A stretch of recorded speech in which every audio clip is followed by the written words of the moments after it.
सभी का स्वागत है हमारे चैनल पर। दोस्तों, सुशांत सिंह राजपूत मामले में हर अपडेट हम आपको दे रहे हैं, लेकिन इस वक्त की बड़ी अपडेट के साथ हम आए।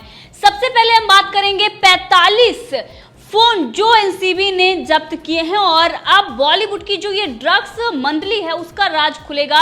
इससे पहले 3 फोन जब्त कर लिए गए थे दीपिका पादुकोण, सारा अली खान और श्रद्धा कपूर के, जिसकी जांच चल रही है। इससे पहले ये कहा जा रहा था कि दीपिका पादुकोण, सारा अली खान और श्रद्धा कपूर को फिर से पूछताछ के लिए नहीं बुलाया जाएगा। अब उनसे जो पूछताछ हुई है उनका बयान दर्ज कर लिया गया है, उनका बयान दर्ज किया गया है, लेकिन अभी फोन की जांच हो रही है और अब उनको जरूरत पड़ने पर एनसीबी पूछताछ के लिए बुलाएगी। इसी के साथ अगर बात करें तो एनसीबी 10 बड़े कलाकार, जो बॉलीवुड के बड़े कलाकार हैं, उनको समन भेजने वाली है और उनसे पूछताछ होगी, क्योंकि वो ड्रग्स पेडलर के कनेक्शन में हैं और इसीलिए एनसीबी ये बड़ा कदम उठा रही है। पहले ही हमने आपको बताया था कि बॉलीवुड के 150 लोगों की लिस्ट बन चुकी है और एनसीबी के रडार पर 5 बड़े कलाकार, जो बॉलीवुड के टॉप कलाकार हैं, वो है इसमें। इसी के साथ आपको बता दें कि बारीकी से डिजिटल सबूत खंगाले जा रहे हैं। एनसीबी कोई भी सबूत नहीं छोड़ना चाहती और इस पूरे मामले में बारीकी से जांच कर रही है और अगर देखें तो तेजी से भी जांच कर रही है। बाकी जो केंद्रीय एजेंसियां जांच कर रही है उसमें एनसीबी बहुत तेजी से जांच कर रही है। और इस पूरे ये सुशांत सिंह राजपूत का जो मामला है, इसमें जब से ड्रग्स एंगल की बात आई और उसके बाद से ही लगातार बड़े बड़े नाम उजागर हो रहे हैं, पूछताछ हो रही है। यहां तक कि रिया चक्रवर्ती और शौविक चक्रवर्ती जेल भी पहुंच गए हैं। याचिका उनकी जमानत के लिए बार बार दायर की जा रही है और बार बार खारिज हो रही है। अभी भी सुनवाई चल रही है रिया चक्रवर्ती की, लेकिन इसके साथ ही एनसीबी जो ताबड़तोड़ छापेमारी कर रही है और गिरफ्तारी हो रही है, अब तक 20 लोगों की गिरफ्तारी हो चुकी है इस मामले में। इसी के साथ अभी बहुत सारे ऐसे लोग हैं जिनको गिरफ्तार किया जाएगा। इसी के साथ एनसीबी 3 बड़े एक्टर्स के फोन को सर्विलांस पर रखे हुए है। अहमदाबाद और इंदौर से पुलिस टीम बुलाई गई है। आप समझ सकते हैं कि यह मामला कितना बड़ा है और देश भर में जो ये रैकेट चल रहा था, ये ड्रग्स का रैकेट, क्योंकि ये सिर्फ और सिर्फ अगर देखें तो बॉलीवुड में जो लोग हैं उन्हीं की बात नहीं है। बाहर से ये कौन ला रहा था, कौन उनको सप्लाई कर रहा था, ये चाइना और पाकिस्तान का भी नाम सामने आ रहा है। तो अब इसी के बॉलीवुड के ही साथ सबका खात्मा होगा। जो बाहर से ये कनेक्शन के थे, देश भर में जो इनके पेडलर घूमते थे, उन लोगों पर भी लगातार छापेमारी हो रही है। दिल्ली में भी छापेमारी हुई है, उसमें भी ड्रग्स पेडलर और डीलर पकड़े गए हैं। वहीं पर इससे पहले हमने आपको बताया था कि क्रेडिट कार्ड के 3 साल की लेन देन की जांच होगी दीपिका, सारा और श्रद्धा की। और वहीं पर अगर बात करें तो अब रकुल प्रीत के बाद अरबाज खान, सलमान खान के भाई अरबाज खान कोर्ट पहुंचे हैं, मानहानि की बात कर रहे हैं।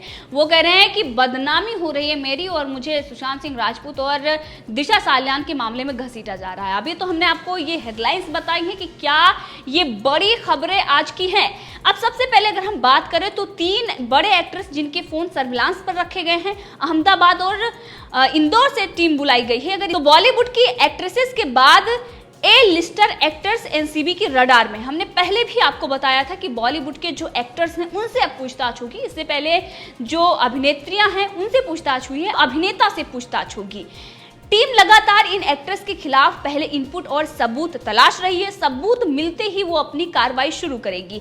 यह भी बताया जा रहा है कि इंडस्ट्री के 3 बड़े एक्टर एनसीबी के निशाने पर हैं और उनके फोन सर्विलांस पर रखे गए हुए हैं। इन लोगों से जल्द पूछताछ संभव है। एनसीबी ने इस केस की जांच के लिए अहमदाबाद, इंदौर, चेन्नई और बेंगलुरु से अतिरिक्त टीम बुलाई है। एनसीबी मुंबई की टीम के 20 लोग कोरोना पॉजिटिव भी हैं और इसीलिए बाहर से टीम को बुलाई जा रही है। बताया जा रहा है कि एनसीबी दीपिका पादुकोण और दूसरा सभी एक्ट्रेसेस के जब्त फोन को खंगाल रही है। फोन से डिलीट किए गए डेटा को भी रिट्रीव किया जाएगा। बता दें कि एनसीबी ने पूछताछ के बाद सारा अली खान, श्रद्धा कपूर और दीपिका पादुकोण का फोन जब्त कर लिया था। अब इसी के साथ अगर बात करें तो जो 10 बॉलीवुड कलाकार हैं जिनको अब एनसीबी समन भेजेगी। सुशांत सिंह राजपूत मामले में ड्रग्स एंगल से जांच हो रही है और एनसीबी फुल एक्शन में है। अब 10 ऐसे नाम हैं जिनको एनसीबी समन भेजेगी और उनसे पूछताछ करेगी। अब ये नाम कौन है अभी इसका खुलासा नहीं हुआ है, लेकिन ये जो भी हैं वो टॉप एक्टर हैं। जो 50 की लिस्ट बनी थी उसमें जो टॉप के यानी कि ए लिस्टर एक्टर हैं वो हैं ये 10। अब इसी के साथ अगर बात करें तो 45 फोन जिनको एनसीबी ने जब्त किया है, जांच में जुटी एनसीबी अब तक इस केस में करीब 45 फोन सीज कर चुकी है। ये मोबाइल फोन बॉलीवुड ड्रग्स मंडली के राज उगल रहे हैं। बरामद करीब 45 फोन में से 15 से ज्यादा मोबाइल फोन की फॉरेंसिक रिपोर्ट एनसीबी को मिल चुकी है, जिसके आधार पर आगे की तफ्तीश को नई दिशा मिली है। बरामद फोन में से अन्य की रिपोर्ट आना बाकी है, जिसमें दीपिका पादुकोण, सारा अली खान, श्रद्धा कपूर, करिश्मा प्रकाश और जय शाह के मोबाइल फोन की रिपोर्ट काफी मायने रखती है। नारकोटिक्स कंट्रोल ब्यूरो के महानिदेशक ने मुंबई के अधिकारियों के साथ बैठक की थी। बैठक के बाद एनसीबी ने इस केस की जांच में कुछ प्राथमिकताएं तय की हैं। इसमें सबसे अहम है कि एनसीबी दीपिका पादुकोण, श्रद्धा कपूर, सारा अली खान और रकुल प्रीत के बैंक अकाउंट से किए गए ट्रांजैक्शन की जांच करेगी। पहली प्राथमिकता अब तक लिए गए सभी लोगों के बयानों को रिव्यू करना है। हर किसी के बयान का मिलान करना है, चाहे वो रिया चक्रवर्ती का बयान हो या दीपिका पादुकोण का हो या फिर सारा अली खान का हो या श्रद्धा कपूर का हो। साथ ही सभी पैडलर्स के बयानों को भी रिव्यू किया जाएगा। फोन के डंप डाटा आने के पहले बयानों को रिव्यू कर उसके बाद क्या कुछ निकलता है उस पर आगे की रणनीति बनाई जाएगी। कॉल डिटेल्स हो या फिर एसएमएस हो या व्हाट्सएप चैट हो, 2017 से 2020 तक के डंप डाटा को खंगाला जाएगा। ये सब करना आसान नहीं है, इसमें समय लगेगा। साथ ही इस दौरान अगर कोई इनपुट मिलता है तो कार्रवाई की जाएगी। इससे पहले जस्टिस फॉर रिया गैंग और जो ड्रग्स माफिया, मूवी माफिया के चहेते हैं, जो समर्थक हैं, वो इस बात को लेकर काफी उछल रहे थे कि दीपिका पादुकोण, सारा अली खान और रकुल प्रीत और श्रद्धा कपूर, इन लोगों के खिलाफ कोई सबूत नहीं है। और जो माल की और जो चैट की बात हो रही थी वो तो उन्होंने अपने लैंग्वेज में क्या उनके वर्ड हैं वो भी बता दिए हैं।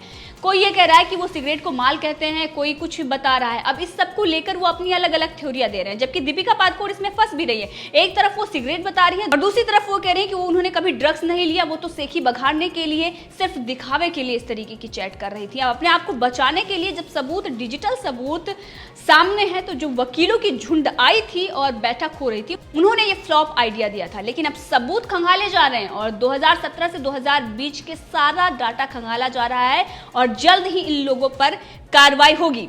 इसी के साथ अगर बात करें तो पहले रकुल प्रीत दिल्ली हाई कोर्ट पहुंची थी। सलमान खान के भाई अरबाज खान कोर्ट पहुंच चुके हैं। उनका यह कहना है कि मानहानि का मुकदमा उन्होंने दायर किया है और यूजर्स हैं जिन्होंने उनके खिलाफ गलत चीजें फैलाई हैं, जिसके बाद उनकी बदनामी हो रही है। सुशांत सिंह राजपूत और उनकी मैनेजर दिशा सालियान की मौत में उनका नाम घसीटा जा रहा है। ऑनलाइन पोस्ट और वीडियो के जरिए उन पर इसमें भागीदारी होने का आरोप लगाकर उन्हें बदनाम किया जा रहा है। अरबाज खान ने बॉम्बे सिविल कोर्ट के समक्ष मानहानि का मुकदमा दायर किया है। 28 सितंबर को कोर्ट ने नामित प्रतिवादी विभोर आनंद और साक्षी भंडारी और अज्ञात प्रतिवादियों जॉन डे, अशोक कुमार के खिलाफ एक अंतरिम आदेश दिया है, जिसमें प्रतिवादियों को तुरंत ही बदनाम करने वाला पोस्ट हटाने और वापस लेने के निर्देश दिए गए हैं। यानी कि जो अरबाज खान के खिलाफ कोई भी जो पोस्ट की गई है उसको हटाना है। इसके साथ ही हम आपको एक और बात कर दें, जो केंद्रीय एजेंसियां जांच कर रही हैं, अगर वहां से जो तथ्य आते हैं जब तभी हम आपको खबरें देते हैं और ऐसा हर किसी को करना चाहिए।